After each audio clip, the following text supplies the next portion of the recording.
বাংলাদেশের নির্বাচন কবে দেওয়া হবে? এটি নিয়ে গণমাধ্যমের যেমন আগ্রহ রয়েছে, রাজনীতিবিদরা যেমন কথা বলছেন, বুদ্ধিজীবীরাও কথা বলছেন।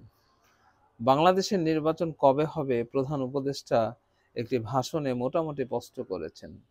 তিনি জানিয়েছেন যে ২০২৫ সালের শেষে অথবা ২৬ সালের প্রথম দিকে। তার মানে কি ১ বছরের মতন সময় আছে আমাদের সামনে। এর মধ্যে বিএনপি, জামাত এবং অন্যান্য দল তাদের ঘর গোছাচ্ছেন। তারা নির্বাচনের জন্য প্রস্তুতি নিচ্ছেন। এর মাঝখানে কিছু দুষ্ট লোক আছে যারা বলেন, নির্বাচন নিয়ে চিন্তার কি আছে? চলুক না এই সরকার যতদিন চলে। এই সরকার যদি যতদিন চলে ততদিনই চলুক, এই নীতিতে যারা বিশ্বাস করেন তারা একটা জিনিস বুঝেন না, সেটি হচ্ছে যে আন্তর্জাতিকভাবে এই সরকারকে প্রমাণ করা সম্ভব না যে তারাই জনগণের একমাত্র প্রতিনিধি। নির্বাচনের মাধ্যমে যদি কোনো সরকার আসে তখন সেটা গ্রহণযোগ্যতা অনেক বেশি পায়। দেশের ভেতরে যেমন পায়, দেশের বাইরেও পায়। নির্বাচনের মাধ্যমে যখন কোনো সরকার গঠিত হয়, সঠিক নির্বাচনের মাধ্যমে অবশ্যই, শেখ হাসিনার সেই ২ নাম্বার বা ভুয়া ইলেকশন নয়, সঠিক নির্বাচনের মাধ্যমে যদি কোন দলও আসে, তখন সেই দলের কথা প্রশাসন শুনতে বাধ্য হয়।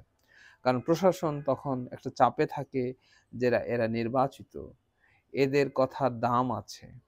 শেখ হাসিনার কথা প্রশাসন শুনতেন না, কারণ শেখ হাসিনা জানতেন যে এমপি মন্ত্রীরা সে বানিয়েছেন, সে নমিনেশন দিয়েছেন, যেহেতু কোনো প্রতিদ্বন্দ্বী নাই, তাই এমপি মন্ত্রীরা কিছু না, প্রশাসনে যারা রয়েছেন ডিসি, এসপি, তাদেরকে হাতে রাখতে হবে, কারণ তারা স্থায়ী। আর এই যে শেখ হাসিনার আন্ডারে যে মন্ত্রী পরিষদ, এটা তার তৈরি করা, সে যখন তখন এটা ভেঙে দিতে পারেন, করতে পারেন। এই জন্য বলছি যে শক্তিশালী যদি একটি নির্বাচিত সরকার না আসে, প্রশাসনও তাদের কথা শুনবে না। হ্যাঁ, একটা কোশ্চেন আছে যে নির্বাচিত সরকার আসুক অথবা ভুয়া ইলেকশনে সরকারে আসুক, প্রশাসন তো কারো কথাই শুনে না। কেন শুনবে প্রশাসন? কারণ আপনি প্রশাসন যাতে দুর্নীতিমুক্তভাবে কাজ করতে পারে, দুর্নীতি না করে যাতে কাজ করতে পারে, তার জন্য যে নীতিগুলা দরকার, সেটি কেউই তৈরি করে দেয়নি। এই জন্যই বলা হচ্ছে সংস্কারের কথা। ঠিক আছে, সংস্কার করুন, কিন্তু সংস্কার করতে কিন্তু বেশি দিন লাগে না। যে যাই বলুক, সংস্কার হচ্ছে পলিসি। উদাহরণ দেই, আমার একটা কারখানা আছে। আমি কারখানার যে ম্যানেজার, সে কাঁচামাল যখন কিনে, সে আমাকে ঠকাচ্ছে। তখন আমাকে কি করতে হবে? এই ম্যানেজারকে চেঞ্জ করা কোনো সমাধান না। এই যেই ম্যানেজার আসুক, এরপরে আসুক, এই থাকুক, সে যাতে কোনো চুরি না করতে পারে, এই জন্য সিস্টেমগুলোকে ডেভেলপ করা। সেটা সফটওয়্যারের মাধ্যমে হতে পারে, সেটা গোয়েন্দা নিয়োগ করে হতে পারে, সেটা সিসি ক্যামেরা তৈরি হতে পারে। অর্থাৎ কি, আমাকে সিস্টেমটা ডেভেলপ করতে হবে।